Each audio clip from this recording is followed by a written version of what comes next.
Assalamualaikum warahmatullahi wabarakatuh. Perkenalkan, nama saya Nur Hidayah, NIM 1903 1111000026. Saya dari kelas Agroteknologi A. Kali ini saya akan melakukan penjawaban 3 soal ujian tengah semester dari Ibu Nurul Arifianti selaku dosen mata kuliah Manajemen Sumber Daya Manusia. Yang pertama saya akan menjawab soal pertama, yaitu hubungan karakter, kompetensi, dan kepemimpinan terhadap manajemen sumber daya manusia. Jika karakter SDM baik, mampu membawa kemajuan untuk suatu organisasi, memiliki sifat kreatif, inovatif, dan jujur serta profesional, hal ini tentu saja sangat baik dan sangat menguntungkan untuk suatu organisasi. Karena apa?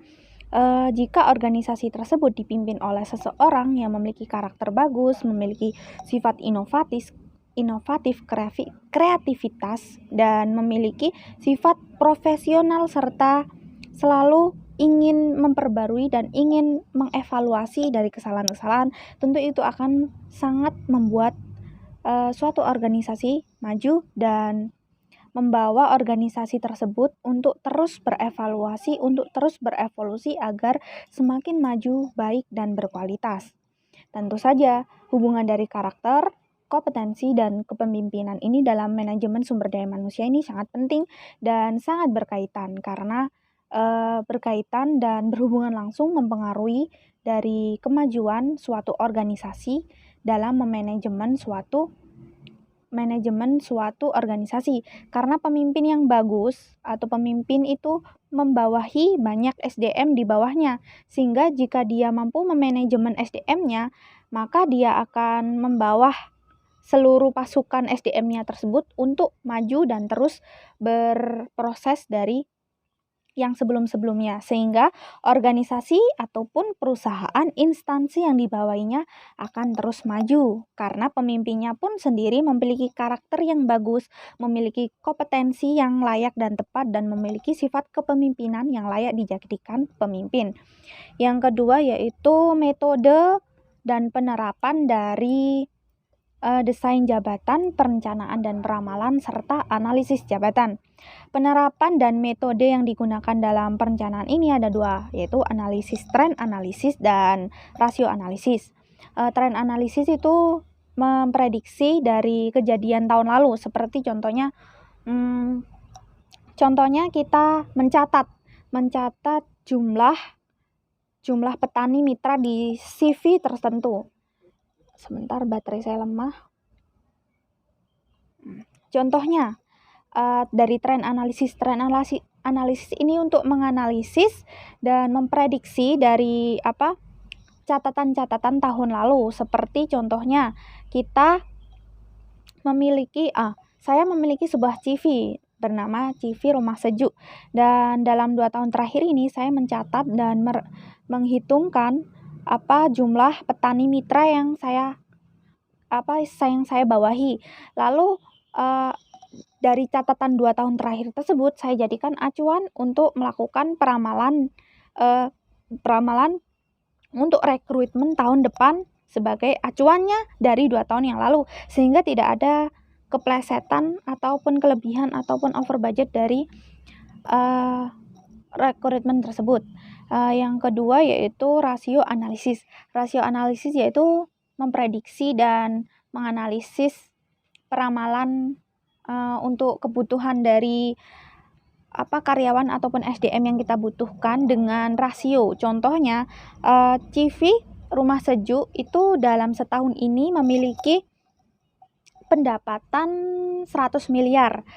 Pendapatan 100 miliar tersebut dengan 100 miliar tersebut dengan 100 orang karyawan, sehingga dapat dirasiokan 1 orang karyawan itu adalah 1 miliar, sehingga kita dapat mengestimasikan untuk pendapatan tahun berikutnya itu 110 miliar, sehingga kita dapat memprediksikan karyawan baru atau meramalkan karyawan baru kita itu 10 orang penambahan karyawan baru untuk tahun depan. Karena kita untuk tetap mempertahankan rasio 1 orang banding 1 miliar itu, kita membutuhkan 10 orang karena tadi ada kelebihan 10 10 miliar dari pendapatan CV rumah sejuk tersebut. Sehingga penerapan analisis rasio ini mengandalkan rasio. Biasanya itu bisa menggunakan rasio jumlah pendapatan ataupun jumlah keuntungan ataupun jumlah karyawan. Sebentar.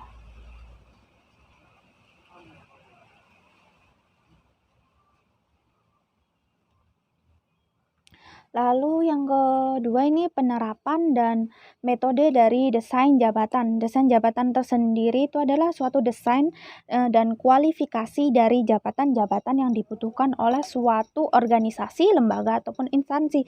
Seperti contohnya, CV Rumah Sejuk memiliki kekurangan karyawan SDM di bagian pemasaran, maka dia akan melakukan desain jabatan terhadap kepala departemen pemasaran. Seperti kepala departemen pemasaran ini harus lulusan apa, harus dia memiliki pengalaman apa, kualifikasinya seperti apa, dan tugas-tugasnya itu seperti apa, lalu wewenangnya seperti apa, dan wewenang tugas seperti apa, lalu dia tuh memiliki hak seperti apa. Ya, itu ditentukan di dalam desain jabatan. Sehingga metode yang digunakan adalah metode merincikan desain satu persatu dari jabatan ataupun kualifikasi yang kita butuhkan atau yang dibutuhkan oleh suatu organisasi ataupun instansi tersebut. Lalu yang ketiga yaitu metode dan penerapan dari analisis jabatan. Analisis jabatan ini untuk menganalisis jabatan tersebut itu sudah cocok ataupun belum pada suatu karyawan tersebut. Biasanya ini menggunakan metode rekam ataupun metode menganalisis dari kinerja yang telah dilaluinya. Apakah kinerjanya ini sudah bagus, apakah belum, sehingga analisisnya ini cocok atau tidak dengan kualifikasi yang telah ditetapkan. Biasanya menggunakan metode itu tadi, melihat dan menganalisis dari rekam jejak kinerja tahun lalu. Yang ketiga yaitu tujuan dari rekrutmen. Tujuan dari rekrutmen itu untuk mencari seorang pelamar ataupun SDM yang kita butuhkan ataupun yang dibutuhkan oleh suatu organisasi, instansi ataupun lembaga sesuai dengan kualifikasi yang kita butuhkan. Contohnya, kita membutuhkan orang dalam bidang pemasaran, maka kita membuat kualifikasi di bidang pemasaran seperti itu. Pemasaran biasanya harus lulusan apa, lalu memiliki pengalaman seperti apa, itu akan dicantumkan dalam lowongan pekerjaan.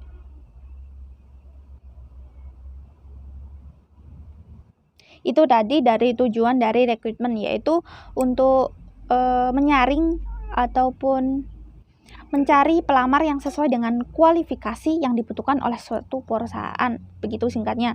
Lalu ada dua sumber dari rekrutmen.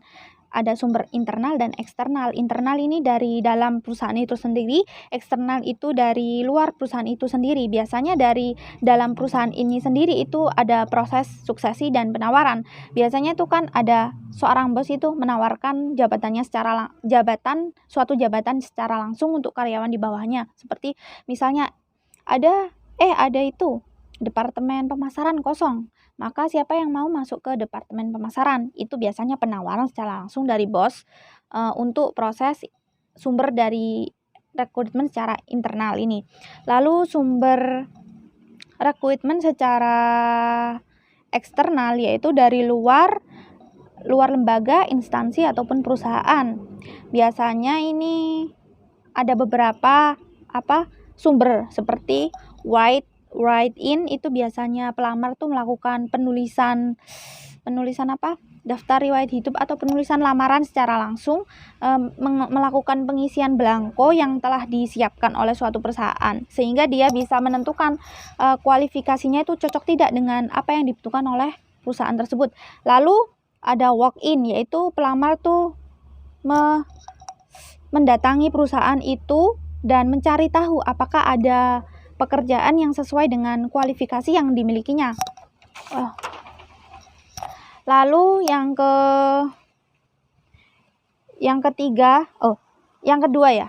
Yang kedua yaitu rekomendasi dari siapapun itu. Misalnya saya bekerja di CV Rumah Sejuk sebagai departemen pemasaran. Lalu ada teman saya yang dia itu lulusan sarjana pertanian, dan kebetulan di perusahaan saya kekurangan staf lahan, sehingga saya dapat merekomendasikan teman saya yang lulusan itu kepada atasan saya, bos, ini teman saya gini-gini. Nah, itu merupakan rekomendasi ataupun sumber eksternal dari rekrutmen.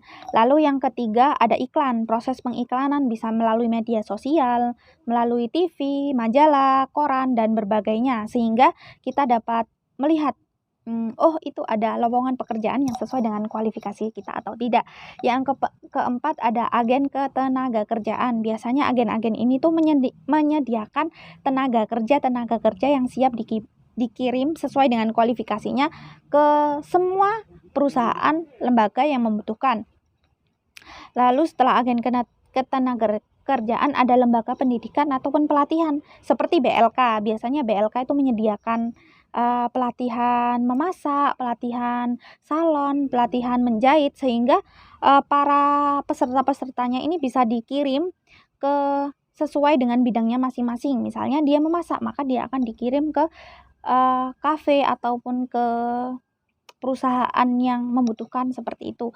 Lalu yang terakhir itu ada lembaga keprofesian, yaitu lembaga yang menangani khusus tentang masalah keprofesian. Seperti itu biasanya itu kayak kalau kita mau bekerja di luar negeri, biasanya mengurus seperti itu, maka kita akan disalurkan lewat program seperti itu, sehingga tidak terjadi seperti ilegal seperti itu, sehingga kita tetap legal di perusahaan asing ataupun di luar negeri.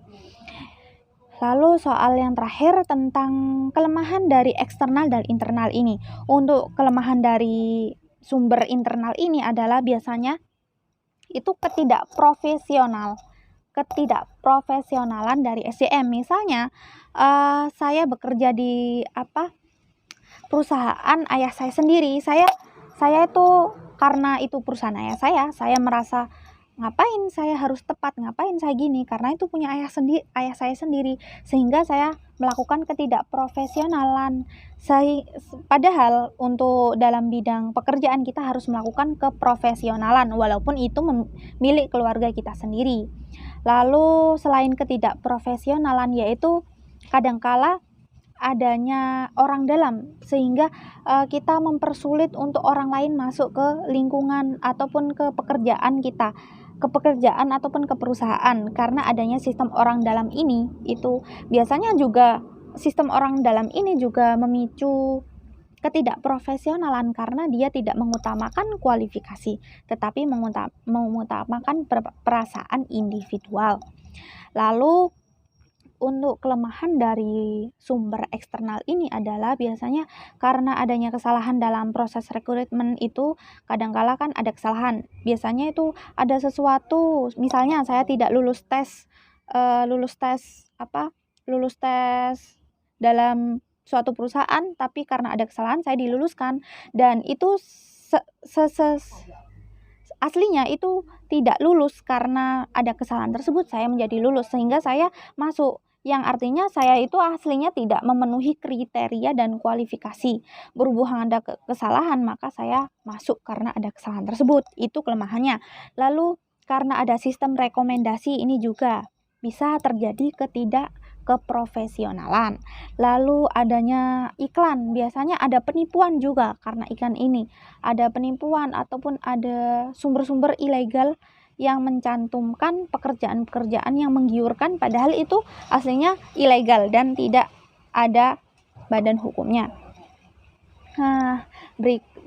Tadi jawaban dari saya tentang 3 soal, saya menjawabnya dengan urut, dan itu saja dari saya. Maaf bila ada kesalahan dan kelalaian dalam video ini, karena tugas ini dilakukan persyaratan tidak boleh mencontek, tidak boleh membawa kertas, dan tidak boleh melakukan edit video, cutting video. Maka saya sajikan video ini dalam keadaan mentah seperti ini di YouTube nanti.